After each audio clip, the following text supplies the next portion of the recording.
Today on the couch, or on the chair, is joining me is Captain Ryan Smith, Q400 captain, one of our QLink members, and a good round or good fellow. Ryan, welcome. Thanks for having me. Thanks for asking me to do this. It's great to be here. So, Ryan, tell us about how the heck did you come to join me here on the couch? It feels like just yesterday started the career, and I realised the other day that I'm now one of the sort of older pilots in the seniority list at QLink, but I learned to fly back in 2007 out of Bankstown. I did the university degree.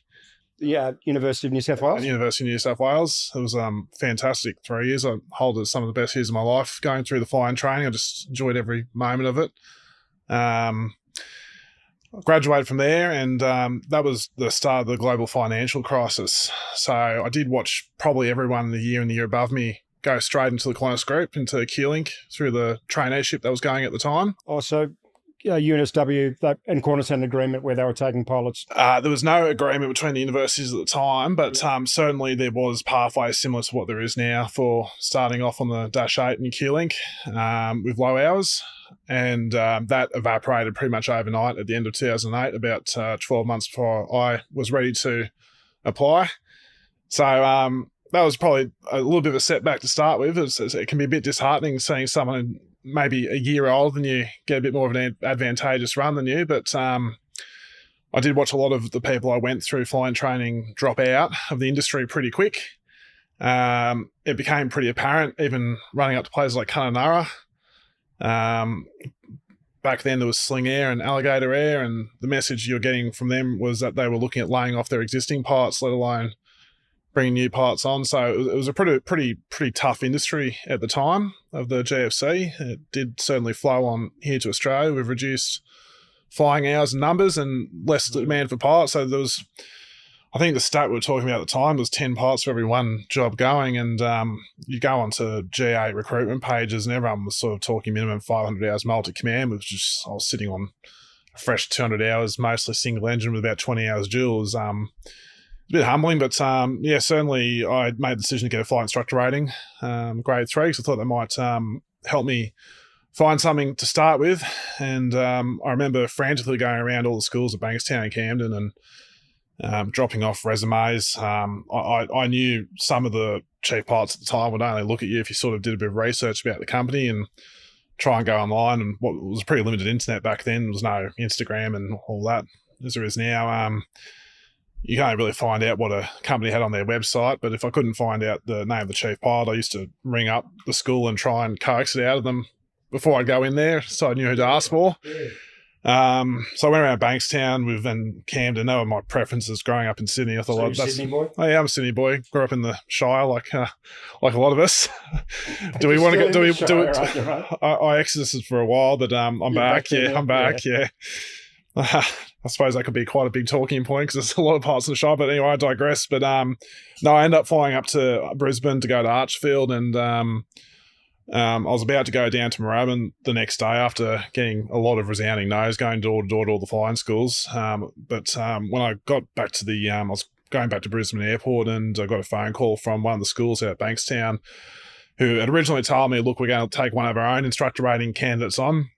But they changed their mind, like, to interview me. So I learned how tough a Red E deal is, and lost all my money for that flight to Melbourne and booked a last-minute flight to Sydney. That was hard to swallow, but yeah, flew out to Sydney and went and interviewed at 8 o'clock and started the job 30 minutes later. Fantastic. So first job in Sydney? Yeah, first job was in Sydney, which was unheard of. But look, I'm glad it was really tough to swallow my pride and put a suit on and walk into about 40 different places to be rejected again and again. But it paid off reasonably quickly just by going in there and showing them I really wanted to do the job. But I did a standards and proficiency check on an airplane never flown before, 172. About an hour and a half later, I've got given a little pilot operating handbook and told to read this, and never flown a higher wing before, jumped in, did that, and then they said, okay, well, you've started now, and I had to sort of learn from there what to do.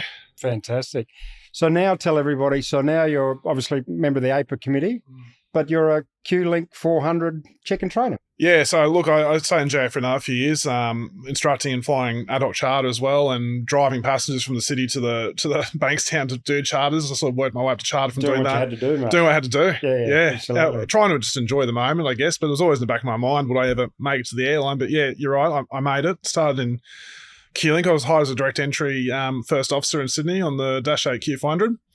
One of the first to be hired in quite some time, but the airline recovered. It took 4 years to recover from the GFC. So 2016, I started at QLink, Sydney base, and I was an FO in Sydney for 18 months. And then the blessing that I didn't realise at the time is I got so many hours in GA that I had an ATPL already when I started the company. So I got awarded a command after 18 months. Unheard of, isn't on it? the Dash 8 2 and 300, Yeah. which... Funny how at the time when I got that command, I was a bit disappointed it was on the Q400. Because that was the new aeroplane QLink had at the time, or reasonably new. Well, it was the aeroplane I was used to. Yeah. And it felt like I was going backwards, if that made sense, to a slower six-pack again from a glass cockpit. And I had the mentality when I went to that, is okay, I'll go get my command on that and bid back to the Q400 as soon as possible. But I ended up being on the 300 for 7.5 years. I enjoyed every moment of it. Went to Lord Howe Island for the first time. I became a training captain about 4 months after I was checked on as a captain. Really? So I was allowed to train UFOs before I could go to Lord Howe Island. Fantastic. I had a higher restriction than the training restriction.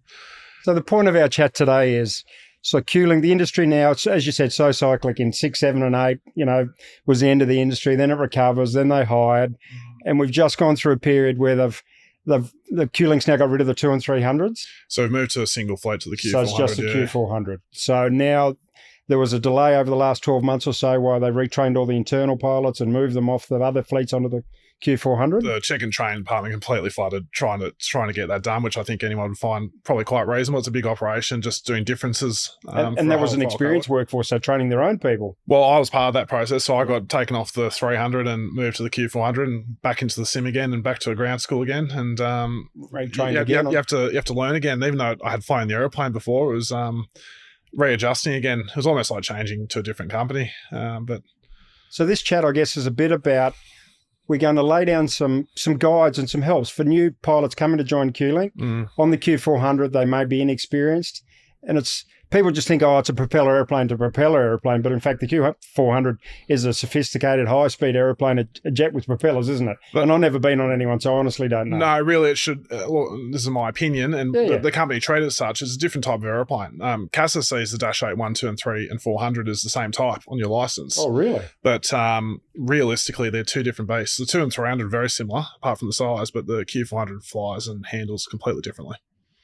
So the 2 and 300, they were called a Dash 8, and now we call the Q400 the Q400. People don't call it a Dash 8 anymore, or do they? Or? Whatever you want to call it. But yeah, the people who've been around for a while who say Dash 8 are probably referring to the 1, 2, and 300, and who say Q400 are probably referring to that as being acknowledging that it is a different airplane. And of course, I did some research for this, and the Q stands for quiet. Relatively quiet is probably better. Relatively quiet is probably a better way of saying that. Look, it is leaps and bounds quieter. Is it? But it is still a turboprop. But a big airplane, 100 passengers or something, or thereabouts? Traditionally 74, but the new ones that have just arrived are 78 seats. Stick a few infants on laps, you can take just over 80. Yeah, so then you've got captain and first officer and one flight attendant on the airplane? 2 flight attendants. 2 flight attendants. 2 flight attendants, one at the front, one at the back. So I've turned up with 175 hours and I've managed to get myself a job at QLink. Where do we start, I guess? So all the training done, and where's the training done for? Does it depend where you're hired or where your base is going to be? Or I'm guessing the first feeling you're feeling is exciting and daunted at the same time. Incredible. I can't remember. I can almost remember that time. But how I felt. I joined the company with, I think it was 3,500 hours. I was hugely excited, but also hugely daunted. Because even for me, it was a big step up. Look, the training can be anywhere as fast as, if the training department is in an efficient point of time, it could be as quick as 5 months. It could drag out to close to a year. It depends on instructor availability. It depends on simulator availability. And the sims are in Brisbane at the moment? There's the simulators in Brisbane, and I'm informed there's one coming soon to Melbourne as well. So we'll have double the capacity in the near future, which is going to accelerate the pipeline quite nicely, I think. And when you start with QLink, is it day one you turn up at ground school, you're a QLink pilot, unlike some other places we go and do a type rating and then come back before they get hired? No, so day one you're QLink pilot. You're a QLink pilot. You're on your full salary. Yep. At present, there's no training wage. Yep. Your first day is an orientation, and then you're thrown pretty much into ground school from day 2 onwards. And it looks like a complicated aeroplane. Ground school's at full on? So the first, certainly it was when I went through. I think you might do a human factors course 2 days first now, on days 2 and 3. But after that, you'll be thrown to what we call AvSoft, and that's just a nickname based on the product Qantas Group has bought to train QantasLink pilots in the Dash 8 Q400. You're given 6 days of home study, work from home. It sounds wonderful on paper until you realise that time's pretty limited to absorb all this information. I remember one of the senior pilots who I consider a good mentor now and another AIPA member, he came to us on our first day and just welcomed us and said it's going to be like drinking from the fire hydrant. And I didn't quite understand what he meant until I started doing that ground school on the Dash 8. It was information overload, systems I was completely unfamiliar with, to a next level. And a lot of things that, having now flown the aeroplane, if I was to go back and sit in that ground school again, which I had the pleasure of doing when I came back to the Q400. I got to do the whole ground school again. To do the whole ground school Fantastic. Again. And it made complete sense after actually being immersed in all these systems. But stuff that doesn't mean anything, like acronyms and stuff. Oh, the 13 levels of ground proximity warning system. I was sitting there thinking, do I need to memorize all these? But in practice, having the experience now, I just need to understand what it looks for, and I need to know what to do if it activates. But hugely overwhelming. My wife would attest to you that I was up at 5 a.m. most mornings and still up at 10 p.m. all day going, and on the days off going. But I guess that's up to the individual how much they want to put into it. There's no teacher standing behind you saying get back to work or you need to be up to here by then. It's adult self-directed learning, and it's really up to the individual how much they put into it and how much they get out of it. But certainly halfway through that course is a face-to-face instructional day where the ground instructor, which I actually was that instructor for about 7 years as well. Yeah. So I was a ground instructor QLink for a bit, and they'll take you through the pertinent points that you need to really make sure you know and make sure you understand it. And probably they'll provide a better explanation on the things that are hard to understand. Exam... and a million limitations and memory items and recalls and things like that. Well, they come next. So once you do your ground school, then you're thrown into the simulator pretty much straight away. And again, it's adult learning once again. No one's going to sit you down in a classroom and say you need to memorize this, and this standard. You're sort of given a briefing card before each sim of what is going to be covered, and you're expected to arrive with full preparation. And if you don't, that sim ride is going to be a lot harder for you than it probably should be. Yeah. But certainly, no, there's no one going to be necessarily holding your hand and making sure before you turn up to the sim building, which can be daunting for a lot of people, telling you and making sure that you have the required knowledge before you turn up. So there's a ground school component of it and fixed base sims or cockpit procedural trainer or something? Well, when I joined, our fixed base sim was a cardboard bomber, we called it, a cardboard cutout. But no switches or anything? No switches, but it's come a long way since then. So there's a multifunction train device up in Brisbane now, which is, for all intents and purposes, it looks like the Dash 8 simulator, but it doesn't move. Yeah. And there's I think there's between 3 and 5 sessions so in that as well. Yeah. Just basically running through flows. I can't think of a better term for it, even though it makes me cringe a little bit, but the company uses the term kinetic melody. That's something, big words, I know. Kinetic melody. I don't even know what that, okay. No, well, tell us what kinetic melody is. Let me do my best, Huck. Let me do my best. The one thing that you'll notice going from, say, a DA40 or a light airplane GA where you're flying single pilot is that you're driving the show, but when you're running in an airline pilot with another crew member, with cabin crew, ground staff doing pushback and baggage handling, the timing, what you do, things becomes very important. The timing where you flick certain switches and make certain calls and whatnot. And in those MFTD sims where you're in the fixed base trainer, that's a chance to practice getting the timing of everything correct before you move into the full flight simulator and have the added stress of trying to drive the aeroplane at the same time. And is a Dash 8 pilot flying, pilot monitoring, or is it captain, first officer on the ground, for example? So there's only one tiller on the Dash 8 for steering the aeroplane, which is on the left-hand side. So on the ground, it's captain and first officer to a certain extent, because the captain has to take the aeroplane out to the runway and take it back into the terminal. But once the aeroplane's lined up on the runway with a takeoff clearance, it becomes pilot flying, pilot monitoring. So generally on a duty where a duty that might go over 2 days with a hotel rest in between will have 8 sectors in it, and there'll be 4 sectors as pilot flying by the captain and 4 sectors pilot flying by the first officer. So the pre-flight that the FO does sets up the airplane where you go and do the walk around and liaise with the cabin and things like that, like the Boeing, unlike the Airbus where it swaps depending who's flying, who does what. So. Yeah, it's not culturally, it's more cultural rather than prescribed. Is it? I think the flight crew operating manual says as directed by captain. Yeah, okay. So certainly there's times I actually enjoy getting out of the aeroplane and certainly doing the walk around. Yeah. Generally for the first flight of the day though, there's quite a fair few pre-flight preparation checks and system checks for the captain. That's to be done in the space of about 10 minutes. So generally, culturally, there'll be the first officer doing the walk around inspection while it happens, but any other turnaround, no, certainly it's just depends on what the weather's like or how you feel. Some captains when it's raining will be the first officer going out. I think this is paper rock method's quite diplomatic, and then if it's really raining, I lose. Well, we'll multiply best 2 out of 3. You know what I mean? Well, we could do some training on that. If it's raining, we go make the second officer or the FO go do it. Yeah, being a higher wing is good. You get a little bit of reprieve every now and then. You can hide under the wing and do a bit of looking from under the wing. So, ground schools via the app, done at your own pace, in theory, away. So you do that at home. And then eventually you come back to class and you meet a ground instructor, a brief introduction, then some ground sims, then you're off to flight sim. Yeah. More or less. More or less. So you're looking at, I think it's 14 sims followed by a check. And it's a 6-hour, 6.5 hour session. Wow. Hour and a half pre-flight brief, 4 hours in the sim with a little tea break in the middle, followed by an hour of debriefing. They're full work days. It's again like drinking from the fire hydrant at the very start, and it's going to feel probably for most parts. I still remember my initial sims. I remember feeling like I was several miles behind the aeroplane most of the time, and sitting there wondering, is this ever going to make sense to me? But it does eventually. But it's not something that can be eased into per se. And quite often you'll be paired with another first officer trainee so both of you really don't know what you're doing, so you're trying to teach each other, and in fact you don't know what you're doing to start with. And the hard bit is in those simulators when you're doing your typewriting as brand new first officers, you've got to take it in terms of being the captain.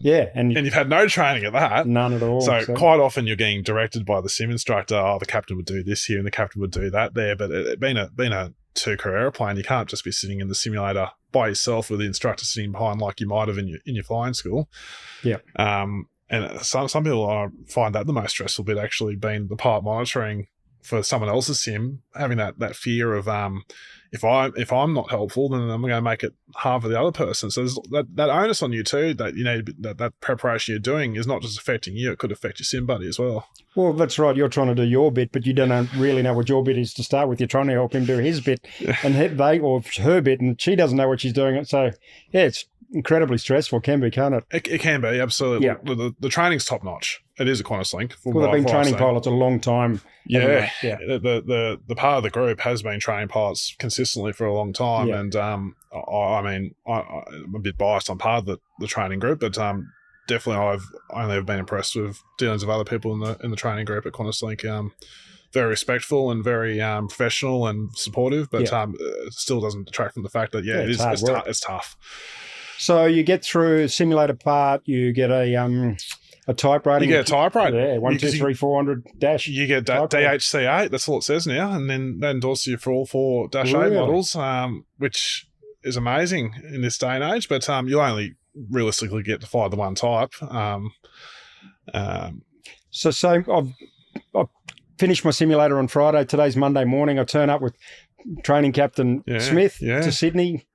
Then what? I mean, do you ring somebody up and say, "Oh, g'day, Sally, my name's Ryan, I'm taking you flying on Monday," It's more formal than that. The company rostered 2 ground training days with the training captain, one just before the first day and one halfway through the training. Oh, really? So on the first day, I'll meet the person I'm taking up for their first day the next day.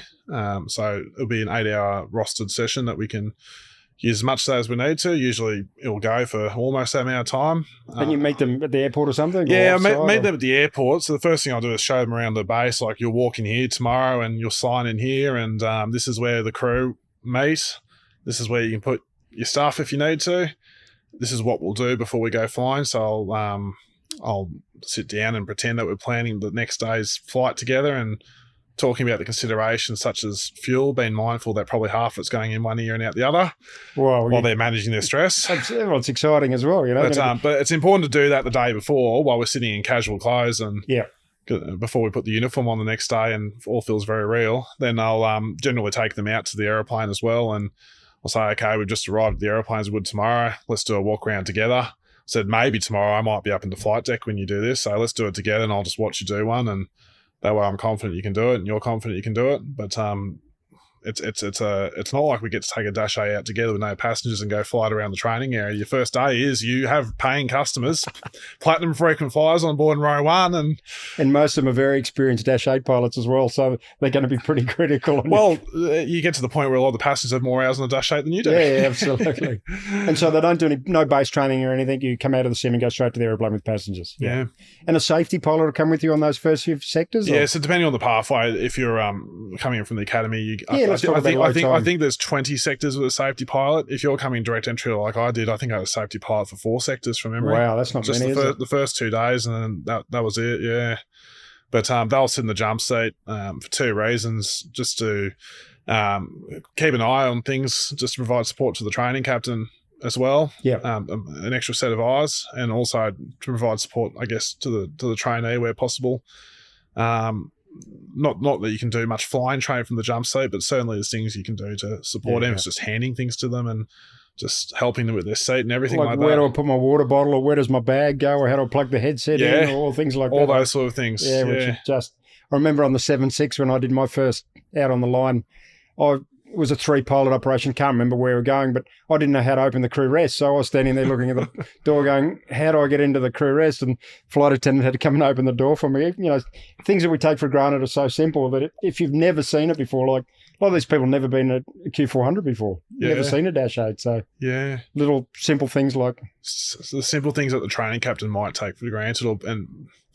You know, not that I'd ever expect to be in an environment where the trainee wouldn't feel comfortable asking the training captain something, but sometimes it's easy to ask someone who's not a trainer in the training department, a fellow first officer, just a little admin question sort of thing. Look, I'd hope everyone would feel comfortable asking the training captain anything, but sometimes for the sake of ego, it could be easier to ask your colleague something. So look, there's a lot of good reasons to bring someone in the jump seat for those first few days, and it is certainly helpful. It's funny, I don't feel any different to 25, but I guess people look at us now and go, look at that old bloke, or maybe not for you, but I don't feel any different, but they're not comfortable asking us old blokes simple questions, I guess, as well. If there's a question about TikTok, I can't help you. No, I can help you with that one. Yeah, no problems. So, and are they careful how they roster the trainees to start with? Like, you're going to go charging straight off into some exotic, MB, CTAF or... Yeah, that's a great consideration that is careful care is taken to make sure we don't roster short sectors. Yeah. Sydney to Orange in a Q400, for example. It's busy. I never thought we'd start flying to Orange, by the way. I mean, that's a surprisingly successful port. We always carry good numbers out there, but...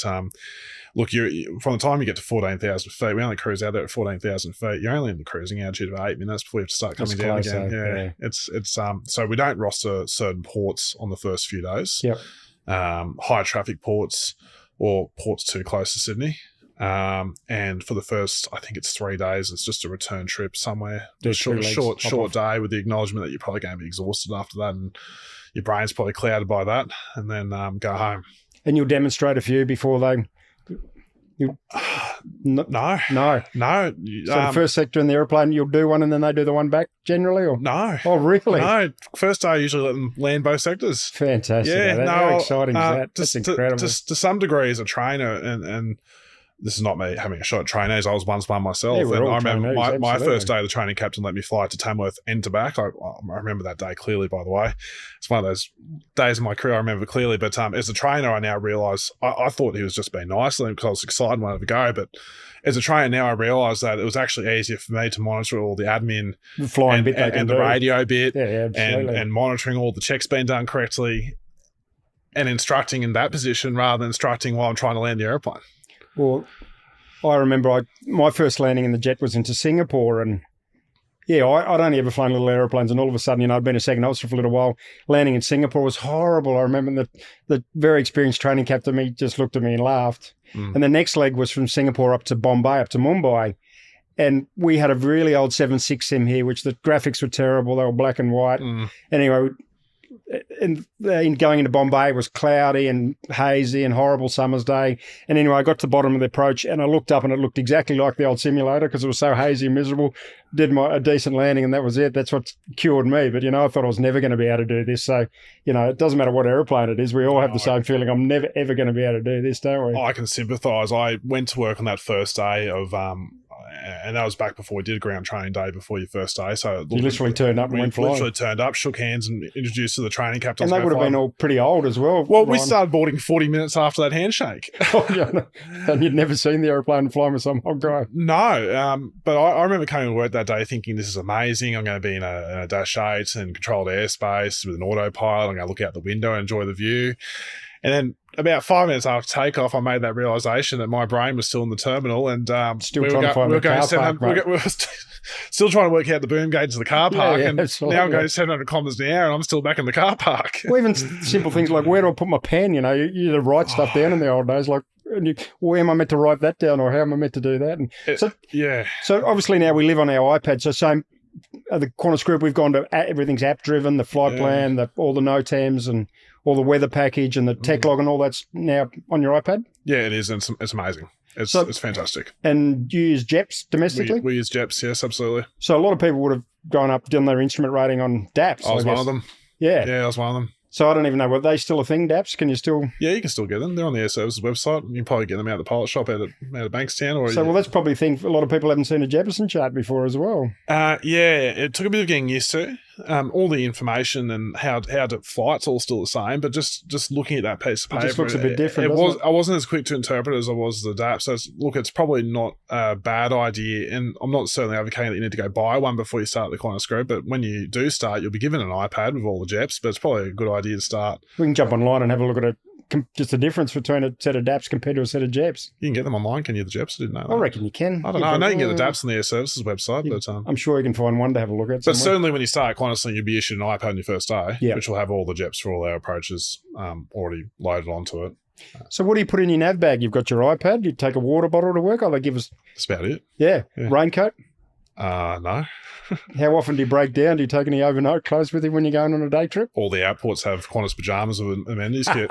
I've used them twice in my 10 years here. Have you when you have broken down somewhere? When I've been unscheduled. Well, I've only broken down in an airport once and told there's going to be an unscheduled overnight. And the other one was a slot delay due to east-west runway ops in Sydney, and we just couldn't get back before curfew, so that was an unscheduled. But no, all the airports have Qantas pajamas and amenities kit, and I'll tell you what, that's enough for a little 9-hour stay at the hotel. Have a sleep and come back to work. Have a sleep and throw some deodorant on and come back. Have a shower and throw some deodorant on and back you come. Yeah. And if you're in an ideal world, do you get the same trainer for half your training or all your training or some of it? Or that'd be an ideal world, but the realistic answer is that it just depends, though. It depends on everything. Pilots have annual leave. Sometimes you need from the start, a new trainee needs a higher level of training captain for the first half of their training, and they're not always readily available on the base that you're learning to fly the Dash in. So when I started, certainly I did my first 3 days in Sydney because that's where, even though I was based there, that's where the specialist training captain was. But because I was direct entry, I needed that specialist captain for eight sectors, whereas the academy pilots need them for 50 hours and 50 sectors. And I got shipped to Brisbane after my first 3 sectors, and I did all the rest of my training out of Brisbane base, which in itself was a wonderful experience, but certainly no, I didn't have the same training captain. And that wasn't a bad thing, in all honesty. I had a variety of different people showing me the same thing in a different way. Yeah, it's good, isn't it? And I could try different things till I finally found the way I understood, even though we're all doing the same thing and achieving the same goal. Sometimes the way someone shows it to you, even though we're all showing each other the same thing, can sometimes click with you better. Yeah, absolutely. But Find somebody you like, or just explains it a little bit differently. And so, no, as a trainer, you might find yourself out of base doing your training. Yep. You might find your training captain's been shipped down. As a trainer, I've been shipped to Melbourne, shipped to Adelaide to do training, and it's all a great experience. But certainly, though, for the first few days, the company really endeavours to keep the same trainer right at the very start. Yeah. And you do all your sectors and then a check and away you go, or do you come back into the sim during your training? Or no, you don't. The plan's not to go back into the sim. It? So once you're out of the sim, you go to your line flying and away you go. Go do your hours. There's a ground training day halfway through where we sit down and now that you've learned the airplane a bit more in more detail, go through a quick reference handbook, the QH items, and talk about dealing with malfunctions and whatnot. So we spend a whole day doing that.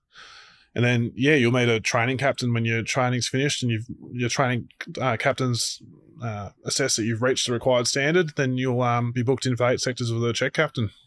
An 8-sector check?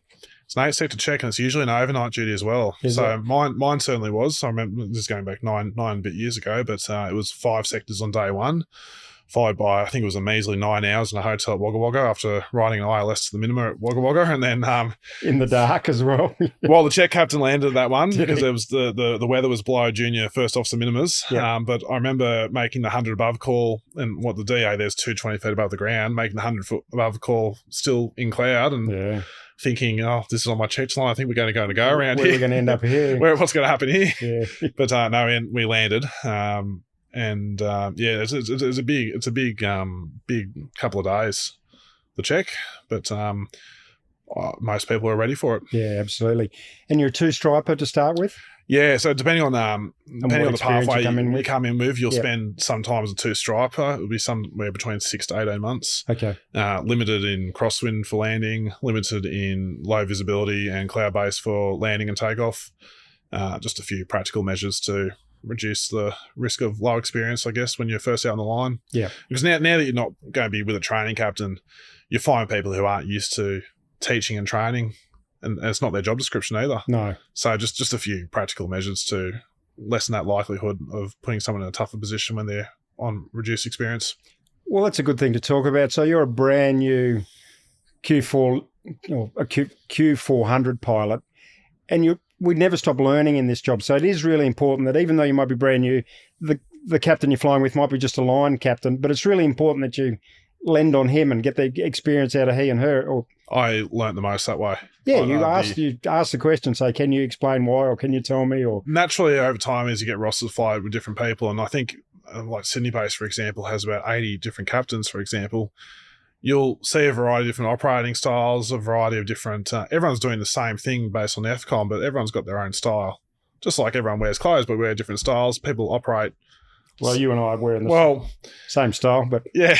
The standard uniform. Standard uniform, but everyone has a slightly different operating style, and you'll be able to cherry pick what you see as that person does a good job of that person does a good job of that, and it's not a bad idea to consider your time as a first officer, particularly in a job where you could be promoted as quick as 2 years. In my case, it was a little bit quicker, but yeah, between 2 and 4 years, you might be getting a promotion. To really treat that time as a first officer as an apprenticeship and not just be there for the ride every day. Because if you're not watching what's going on and thinking about how would I do that if I was in charge of this machine, it's going to come for a rude shock when you are awarded for that command if you haven't already been mentally developing those skills. And lots of limitations on the airplane, lots of memory items, recalls? Yeah, there is. Because the bigger the airplane, the less you've got to remember. So I can only imagine that Dash has got a million things to remember. There is, and it will start off as a rote learning exercise where you're just going to have to go sit somewhere that makes you feel comfortable. I was when I started QantasLink, I was married, no kids yet, but so on a day where I was on training reserve, for example, and there'll be a lot of training reserve waiting for the sim to be free and whatnot, where you'll basically get a paid day off. But I remember going down to the beach and just sitting by the beach where it was nice and warm, and flipping my iPad out and just sitting there for a while and reading and just putting it down and trying to see, did I remember that one? And there's a lot of memory items, but it's doable. It's doable, and there is time paid on the clock to get into your brain. But again, as I said earlier, there's not going to be someone there holding your hand, making sure you do it. And are the manuals a decent read? Like some of them are terrible. You don't even know where to start. Like which book do I start reading from? It feels that way when you start, but after almost a decade of exposure to them, it makes sense to me now. But I do remember looking at our operations manual and hoping no one ever quizzes me on it. When I started, it was a lot to take in, and a lot of things I didn't fully understand when I started either. But certainly over time, got my head around it, and that came with some exposure to certain scenarios where I was forced to find out what the answer was. Yeah, you got to go. Or I didn't know what I had to look up until something had happened, for example. So what about, let's give away some of your training and checking secrets. What about some of the questions you love asking the trainees where they're impossible to find the answer, but because have you got some favourites you love asking to make people go looking for them? Oh, look, I'll be honest, I try not to. You look like a bit of a tyrant to me. Come on, right? I want the good questions so that we can share them with everyone. Gotcha questions are not my favourite thing, but my favourite questions I ask on checks, I want to ask practical questions that give me an idea. Is this person able to do something if I was, for example, in the toilet halfway through the cruise, and are they able to make the right decision on something? Yeah. So when it comes to things like recalls, for example, I'd rather not ask someone, can you please spit out the answer to this? Yeah, so what are you going to do now? I might ask someone, you're in the circuit at Coffs Harbour with the autopilot on and you turn the heading bug 90 degrees to the left. You see the flight director move out to the left, but then you don't see the control column move. What would you do? Don't ask. You're not asking me, are you? Yeah. I don't know. I thought you said you did some research on the dash. I can tell you some other fun facts. I am getting at someone trying to tell me the recall, but I want to see it someone would actually recognise the need to do that recall. Yeah. So, very important to know your recalls verbatim. But also, if you don't understand what would trigger you to use that recall, or what the signs and symptoms would be to do that recall, then you need to be asking that question to your trainer. Yeah. And what's a typical roster out of, say, Sydney look like? Is that flying 20 days a month or 15 days a month or? Per 28 days, you're looking probably anywhere between 9 and 10 days off. Yep.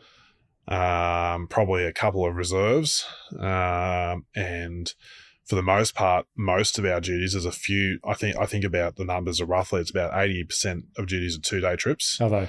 So that's late into an outport and early out the next morning? For the most part, you're looking at getting to an outport around the 8 o'clock mark, and then back in a taxi at about 5:45 the next morning to arrive at 6 a.m. Yep. Our EBA gives us a 30-minute sign-on before departing. It's not long, is it? And for those of you who are familiar with the previous 48.1, which talks about hours embracing 10 till 6, that's the reason all our sign-ons are at 6 a.m. So if you go on and look online at Flight Radar any given morning, you wonder why every single turboprop flight leaves at 6:30 for a capital city. Well, that's the maths for you. That's a local night. That's the maths for you. Yeah. So that was tough when I started here. That rest isn't particularly huge. But certainly with experience, the thought capacity I need to do the job on any given day is a lot less than when I was in my first couple of months here. Yeah. And it does get a lot easier. But I do remember flopping on the bed at these outports pretty early on and just being exhausted after a 5-sector day. But certainly it gets easier. But that's really important to make that point, that it is stressful. You are very mentally and physically fatigued. The simple things that we take for granted aren't simple when you first start, are they? Like everything can be feeling incredibly overwhelming just to do the simple stuff. So you operate outside controlled airspace, into CTAFs, into narrow runways, into short runways. It's pretty diverse, or very diverse operation, really. It is a very diverse operation. 1 minute you're going into the busiest airport in the southern hemisphere at Sydney, and an hour and a half later you're somewhere like Port Macquarie, where sometimes there can be 8 Diamond Stars flying the circuit there. Sometimes half of them are on their second or third solo. They've got no idea which side of the circuit they're in to start with. They're struggling to make a radio call, which, again, I'm not judging. I've been there, done that. Absolutely. We've all been there, done that. But and it can be quite a you do, and the company is great. There's no pressure to achieve schedule before safety or anything. But as a professional pilot, it does weigh in the back of your mind that at some point we want to let these passengers off and keep our day going. But so I guess you don't come charging into the circuit at 300 knots anymore. Oh, no. Those days are gone. Those days are gone. Yeah. No, the company has limits on and expectations which are monitored by the aeroplane, that you have to achieve certain speeds by certain altitudes. Safety is taken quite seriously. There's definitely no charging in. There's definitely if you're choosing to do straight approaches and tailwind, the company can pretty much find out about that instantaneously. The expectation is on safest decisions, and you're fully supported. I've always been fully supported. I found myself training a first officer, and it was their third day. We ended up in Bendigo in the Dash A300 a few years ago, and I think it was 6 Cessna 172s just arrived from Moorabbin, all in their first nav silo within 5 minutes of each other. And as a brand new first officer, didn't have that level of experience to fly the aeroplane, and just the SA and knowing with the SA, and I didn't have the SA to train them and bully my way into the circuit on the CTAF, and we end up having to hold over the top 4,000 feet above the CTAF for about 20 minutes. And I remember air traffic control coming on saying confirm ops normal. I said, yeah, the aeroplane's flying fine. Just can't get it. When we find a spot, we'll come in. But look, certainly, I've never had any concern of Qantas management not having my back on making a decision like that. It goes through a fair bit of extra fuel, but I've never been other than praised for making a decision like that. So it's a good culture in that sense. So why the Delta on the QLink call signs for the... Do you, this is before my time. Do you remember, I remember, and this is when I was learning to fly and doing my own commercial command building, but it used to be a Qantas call sign, and it'd be 490 Bravo if it was a 200, 490 Charlie if it was a 300, 490 Delta. I don't remember that. Was it? Yeah, I don't definitively know that's the answer, but that's what it was. Look, I don't have, this is my own hearing the rumours. There's rumours in aviation left, right and centre, but I believe the Delta's going to be dropped when we get rid of the rest of the sustaining fleet. Oh, so it'll just go to QLink. When we go to the Q400, it's just going to be QLink the flight number, and certainly Alliance and NJS on the A220s have adopted QLink as well, but it's just going to be QLink, and Qantas is the two call signs of the future. Good. And what about, so we've spoken about the ideal training path. You turn up on day one, ground school, ground sims, flight sims, get on fantastically with your trainer, have fantastic training, check out where you go flying. What happens when it doesn't go so well? I mean, the group is excellent at supporting us when training is not ideal. And it's always trained to minimum. So it's the minimum time training path for the ideal student. The weather's perfect. You finish on time. But quite often it's not like that, isn't it? A lot of the time it's not like that. No, and that's going to become more common occurrence as we see more people join the company with lower experience levels than maybe traditional. And that's not by any means the fault of the trainee or the new pilot. That's just where the industry is going at the moment. When the training path's designed around an experienced pilot coming in to be a first officer, aren't they? So when you don't have that experience, it just takes longer, doesn't it? It does, but even now, the pathway for a direct entry pilot, I think, is 100 hours of line training, and for a trainee, there's an extra 25%. But there's the acknowledgement that is not going to service everybody. It's still 25% is not a lot, really, is it? I mean, as a business, you are designing a pathway where you're hoping maybe 70 to 80% will get through with the minimum numbers, and you're not wasting resources unnecessarily. But the only way to trigger an increase in training is to be told formally that you haven't met the standard by the required time. Yep. And I think the person who's going to put the most pressure and most disheartenment on them is themselves. Yeah, we're very harsh critics, aren't we? That the training captain is probably going to sit there repeating again and again, there's no need to be concerned. We call it an option B. There's an option A. You haven't met standard by a certain time. Option B can be issued at any time. It can be issued during the training. It can be issued after a check. It means you haven't reached standard by the required time. It doesn't mean you've failed completely. It means you haven't reached the required standard when we'd hoped you have. But acknowledging that this is not unexpected. And that's the only way to drive a request from the business for getting more training. Yeah. So I have been the person to deliver that news to people. And again, I see people disheartened, and I completely understand that. I think that just generally means that people really want to do their best and do as good as they can. I don't see it as a negative. I just remind them you'll get the extra training, and it's better that I tell you this now rather than after you check or after you've been checked to line. Yeah. You don't want to be coming back here after and checked out. I've had that feedback from trainees where I've maybe stopped their training 3/4 of the way through and say, look, this is approach and landing. It's usually approach and landing for new first officers. Airplane's hard to land? It's not the easiest. Yeah, it looks hard. It's not the easiest.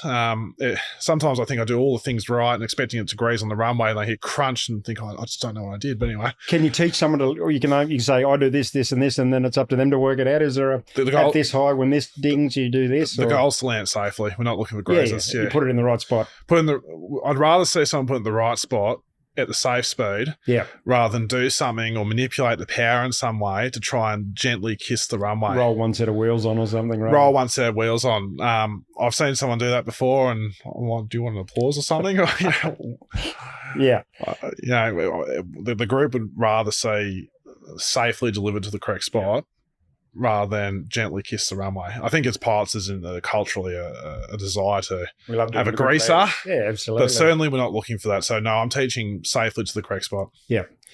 So I guess then as a professional organisation, this is when things don't go quite right. This is where we're able to step in and offer some fantastic support. So AIPA welfare in the first instance, which is 24/7. If, something in your private life or, something's not going quite right, you pick up the phone and you get to speak to one of us guys and girls, professional, all sorts of support. So the QLink pilots who have issues with training, they ring up AIPA and they'll more than likely get to talk to you and you'll be able to, some assistance during their training, trying to get to the bottom of what's going on. Yeah, look, I'm whenever I've been approached, I'm always more than happy to help people through that scenario. 'Cause it's tough. You start thinking the worst when it happens. Absolutely. If you get an option B during your training, you start thinking, is my employment safe?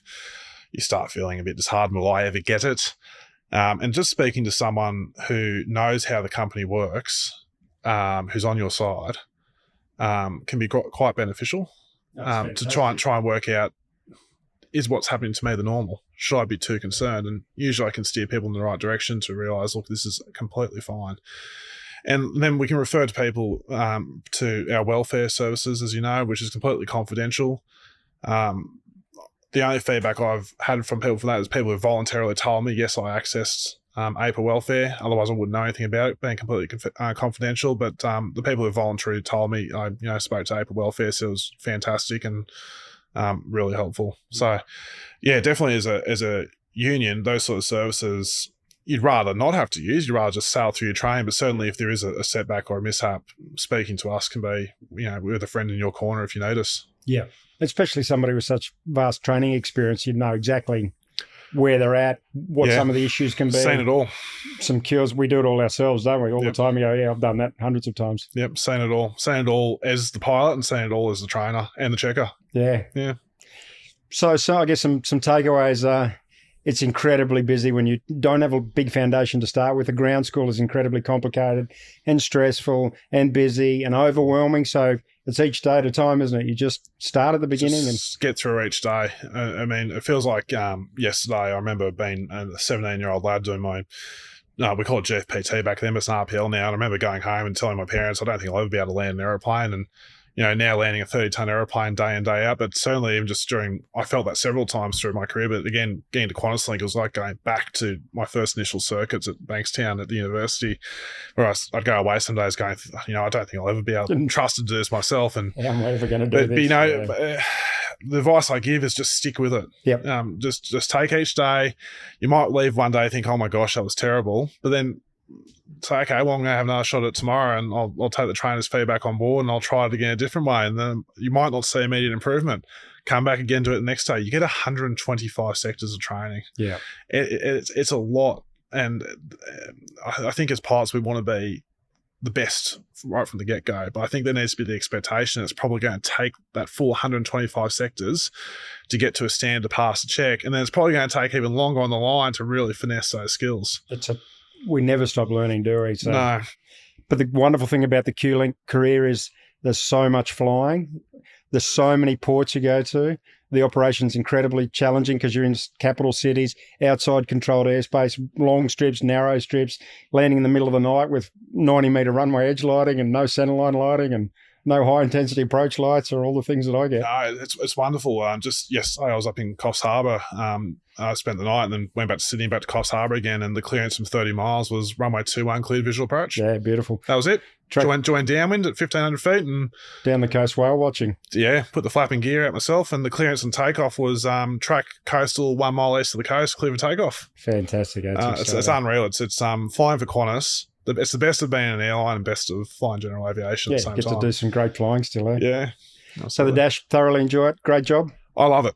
Yeah. I don't know if I'll finish my career on it, but if I do, I won't have any regrets. So should we give 3 key takeaways or 3 things to think about when you're joining QLink as a brand new Yeah, three. Three. First one is if you're feeling overwhelmed, that's okay. Everyone else feels that. And I take my hat off to low experienced pilots coming in and taking it all in. I mean, I certainly wasn't a low experienced pilot when I joined the company, I definitely got the drinking from the fire hydrant effect for sure. But likewise, seek help if you need help. If you're really feeling overwhelmed and overburdened, there's a lot of people that can help. It feels overwhelming in a big new business like Qantas, but there are lots of people that can help. Absolutely. And there might be someone who's ahead of you in their training, or somebody you run across in the terminal that you might have known from the past, or, as we said, AIPA welfare, please pick up the phone 24/7. And after you've spoken to the professionals, they'll pass you on to people like Ryan. There's so many people we can ask, isn't it? And we're all ab initio pilots not that long ago. Well, for me, it was a while ago. I think that's a great point you make, because when I joined the Qantas group, I saw all these experienced captains across the group and first officers who've been doing it for a while, and you look at them in a way of, they're out of my league. There's no way I'd call those people up and ask for help, but I've been in that position. I've been there, done that. You've been there, done that. And if someone's pick up the phone and say, I'm feeling like this, well, we'd remember that straight away, wouldn't we? Well, I'm actually quite chuffed when somebody go the trouble to ring you up and say, oh, can you help? I think, people actually like being asked, can you help me? Yeah, I'd love it if someone, absolutely. Someone does, someone thinks, oh, that's the person I want to ask, So that's two. One more then. One more. So how many miles a minute does it do? Miles per minute? Yeah, here's a go. Sorry, quick, it would be about 6 miles a minute, wouldn't it? Well, there you go. So you got to start all of a sudden thinking from 2 or 3 miles a minute to 6 or 7 or 8 miles a minute, depending tailwind and things like that. I'm going to give you 1.5 more things. So all right, the extra one thing is, while you're in training, make sure that you are using your downtime where you're on training reserve effectively. It's important to have downtime, but don't waste it as well. But don't waste it as well. I mean, it'd be quite easy when you might be assigned a month of training reserve, but use that time to try and self-study some of your FCOM, your procedures and whatnot. And when you're doing your jump seat rides, I remember my first jump seat, because that's part of the training. You got observed, I think it's 8 sectors in the jump seat and watch what's going on. I remember the first time I sat in the jump, I'd done my sims and everything, and I thought everything down packed. When I watched this experienced crew doing, I just sat there with this blank look on my face. But use those jump seats to sit and think, okay, I need to make sure I'm ready to do that there. I need to make sure that I'm doing that at the right point of time, or I'm going to remember to do it that time. Don't sit there and just look out the window and enjoy how fast you're going. But that's great as well, but making sure you're paying attention what the experienced crew in front of you are doing. But I guess the last half point I'd say is make sure you're enjoying yourself and having fun. The only probable thing I'd just caution you recruits is, don't buy down any negativity you might hear about the industry. It's very easy to buy into someone's mantra of finding fault with the job, but I'd just remind myself every day how lucky I am to be sitting in the seat. And we take off on 3-4 right and fly right over the top of that every day, and I look down at the offices and think, well, I'm very happy I'm up here at the moment. Every day we go flying's a good day. That's just the encouragement I give people. There's going to be times where you go to work and you think, oh, I'd rather be at home, or maybe something happens industrially in the workforce where you think, oh, this could be better. But overall, it's a really exciting career. It's an exciting place to work, and make sure you're enjoying it. I always try my best to enjoy it. Captain Ryan Smith. Thanks for having me. Qantas Group pilot, Dash 8 training pilot. Stick with it.